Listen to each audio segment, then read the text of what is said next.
Klimaks hubungan diorang berlaku pada Mac 2023 bila Dak Rebecca ni bagi tahu budak B yang dia dah mengandung. Yang budak B ni pula bila dengar Rebecca ni dah mengandung, dia pula nak jadi ayah, member jadi mental lah. Baru umur 16 tahun kot, kerja pun tak pernah. Macam mana nak jadi ayah?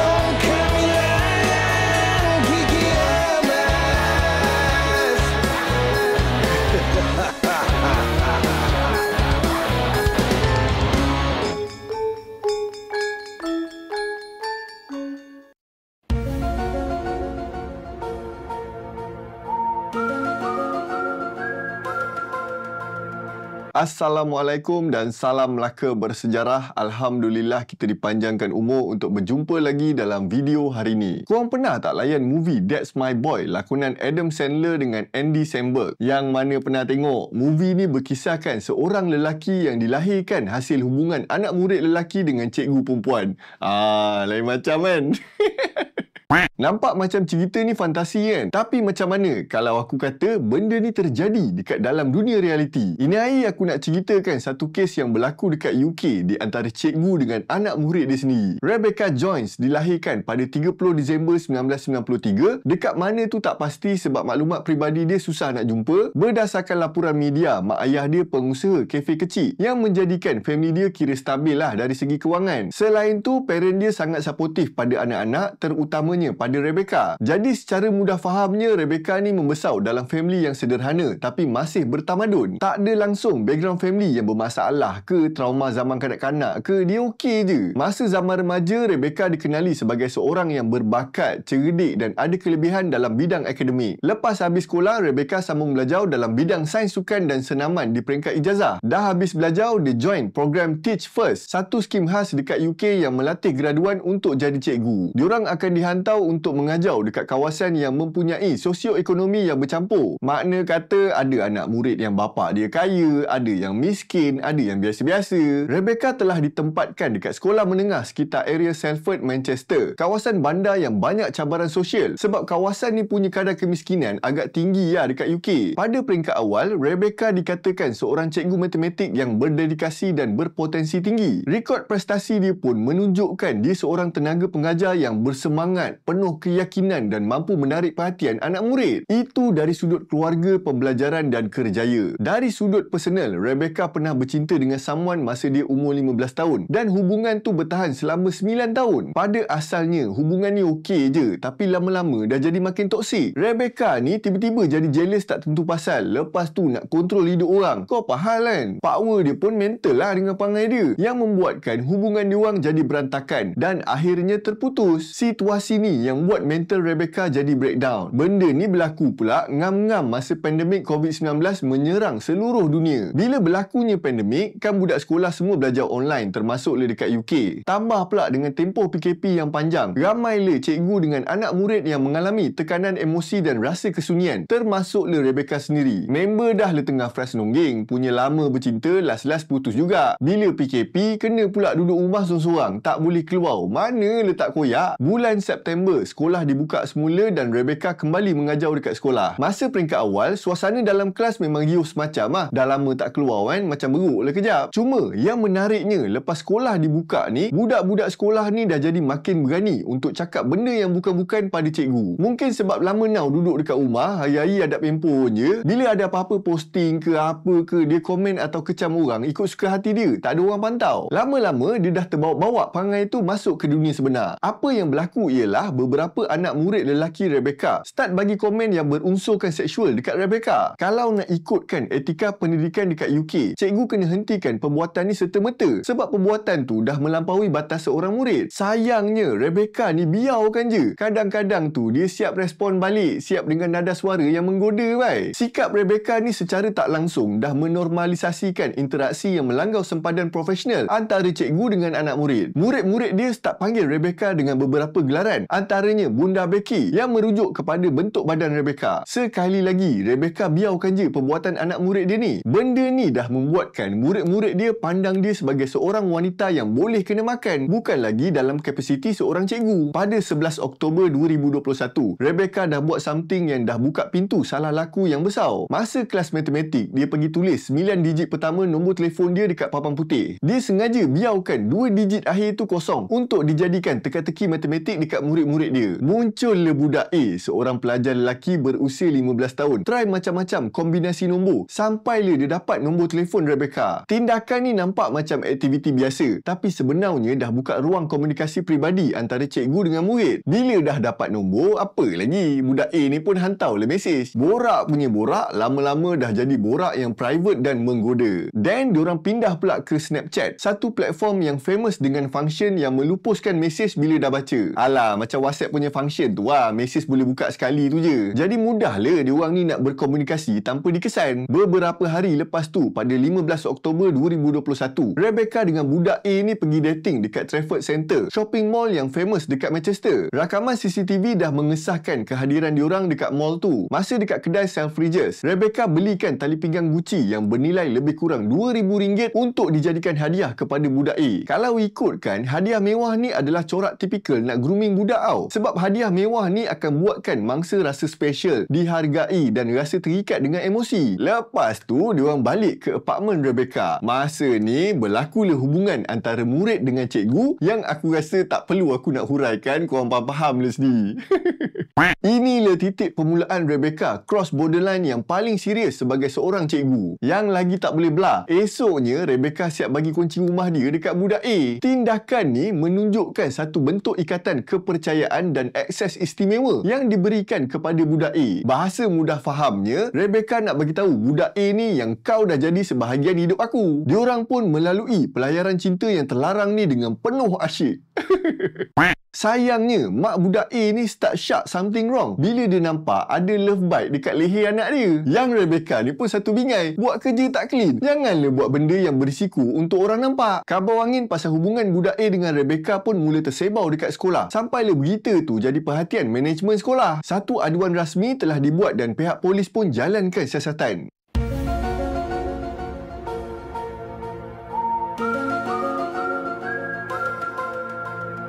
Pada akhir bulan Oktober 2021, Rebecca telah ditahan polis dan digantung tugas sepanjang siasatan polis dijalankan. Yang bijaknya Rebecca ni, handphone dia dah buat factory reset yang menyebabkan banyak bukti dah hilang. Untuk pengetahuan korang, hari yang polis datang nak tahan Rebecca ni, sekolah jadi kecoh kejap tau. Yang membuatkan Rebecca ni jadi panik. Jadi, dia terus minta tolong dengan salah seorang student dia untuk buatkan factory reset dekat handphone dia. Budak ni sebenarnya tak tahu apa pun pasal kes cikgu dia ni. Maka tanpa dia sedar, dia dah tolong Rebecca ni hapuskan bukti yang boleh kaitkan Rebecca dengan budak A. Lepas dah kena soal siasat apa semua, Rebecca pun dibebaskan dengan jaminan. Salah satu syaratnya ialah Rebecca dilarang berhubungan secara bebas dengan mana-mana individu yang berumur bawah 18 tahun, tak kira student atau bukan student. Okey, ingat tak budak yang tolong dia reset handphone tu? Kita namakan dia sebagai budak B pula, yang masa tu baru umur 15 tahun. Tak lama lepas Rebecca dibebaskan, budak B ni pergi add Rebecca dekat Snapchat. Pada peringkat awal macam biasa lah, borak biasa-biasa je. Lama-lama, dia dah borak barang satu colour lah.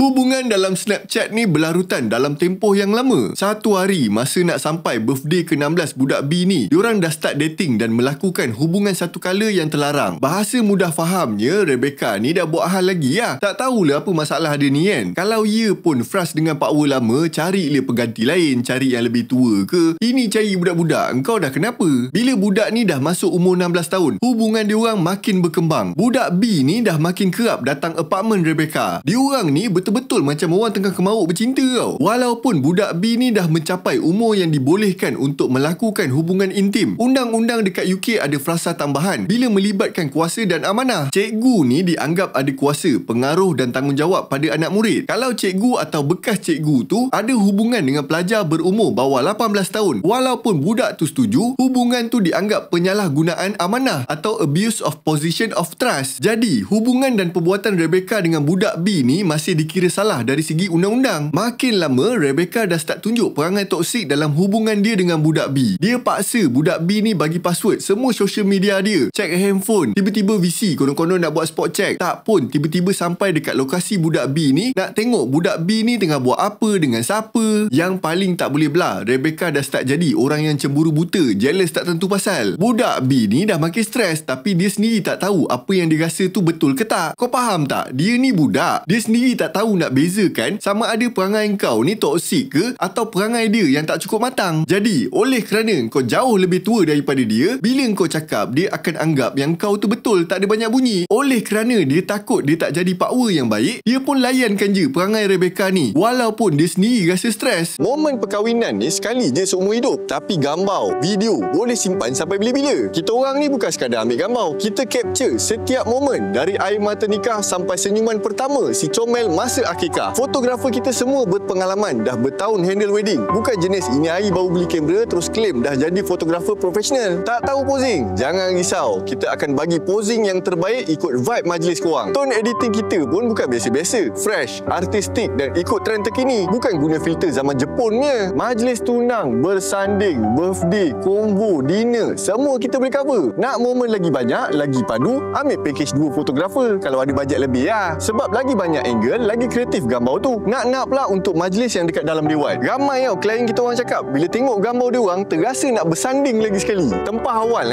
slot untuk tahun 2025 ni cepat gila penuh. Pergi tekan link yang disediakan atau WhatsApp je terus kita orang 010-898-4042. Kami menantikan anda. Memories made timeless. Climax hubungan diorang berlaku pada Mac 2023 bila Dak Rebecca ni bagi tahu budak B yang dia dah mengandung. Rebecca siap buat dinner special Mat, nak umumkan dia mengandung punya pasal. Padahal benda tu dah terang-terang salah. Tak cukup dengan dinner, member buat pula game macam scavenger hunt tu. Sampailah endingnya nak bagi mesej best dad dekat budak B. Gentle aku cakap, Rebecca ni dah betul-betul hanyut dalam dunia dia. Sampai dia dah tak sedar dah benda yang dia buat tu salah. Dia dah lupa dah pasal semua benda. Dia rasa dunia ni semua tengah ikut rentak dia. Yang budak B ni pula, bila dengar Rebecca ni dah mengandung, dia pula nak jadi ayah, member jadi mental lah. Baru umur 16 tahun kot, kerja pun tak pernah. Macam mana nak jadi ayah? Apa orang lain kata nanti? Apa nak jadi dengan masa depan budak ni pula? Disebabkan budak B ni dah tak boleh nak kawal stres, dia pun decide untuk bagi tahu je terus terang dekat mak bapak dia. Orang tua dia terkejut beruk, terus pergi balai buat report. Akhirnya Rebecca kena tahan reman untuk kali kedua di atas pertuduhan yang sama. Pihak berkuasa buat keputusan untuk letak Rebecca dekat pusat tahanan dulu selama beberapa bulan sementara polis buat siasatan. Diorang risau Dak Rebecca ni buat perangai lagi dengan orang lain. Dulu orang dah bagi peluang, kau degil tak nak dengar cakap. Sekarang duduk diam-diam dalam lokap. Tempoh penahanan ni juga dah bagi masa dekat pihak polis dan pendakwa raya untuk kumpulkan bukti tambahan untuk dibawa ke mahkamah. Pada Januari 2024, masa dalam tahanan polis, Rebecca telah melahirkan seorang bayi. Benda ni jadi viral sebab jarang berlaku kes macam ni dekat UK.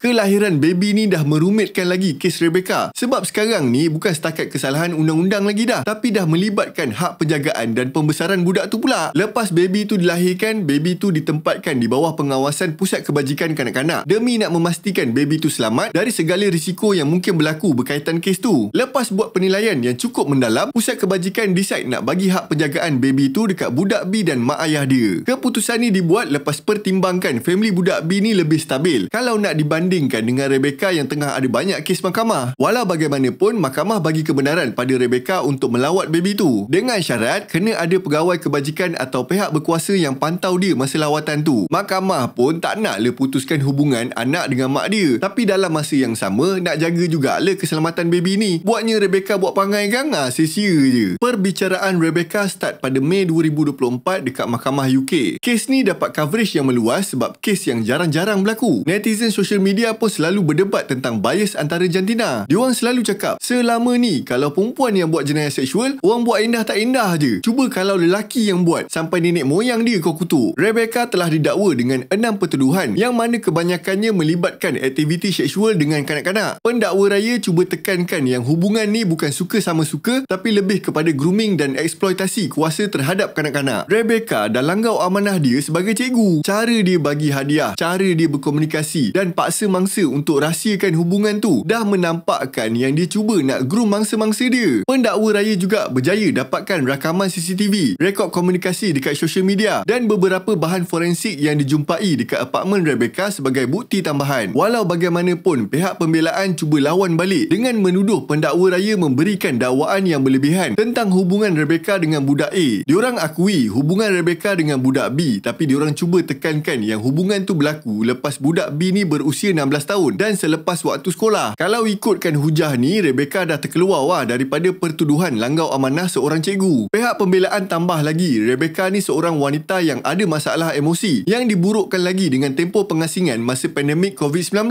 Walau bagaimanapun, hujah pembelaan tak berapa kuat sebab kebanyakannya bercanggah dengan kronologi dan bukti yang dikemukakan oleh pihak pendakwa raya. Lepas buat penilaian yang mendalam terhadap hujah kedua-dua pihak, 12 orang juri membuat keputusan yang Rebecca bersalah untuk 6 pertuduhan. Maka mahkamah pun jatuhkan hukuman yang boleh dikira berat juga dekat UK.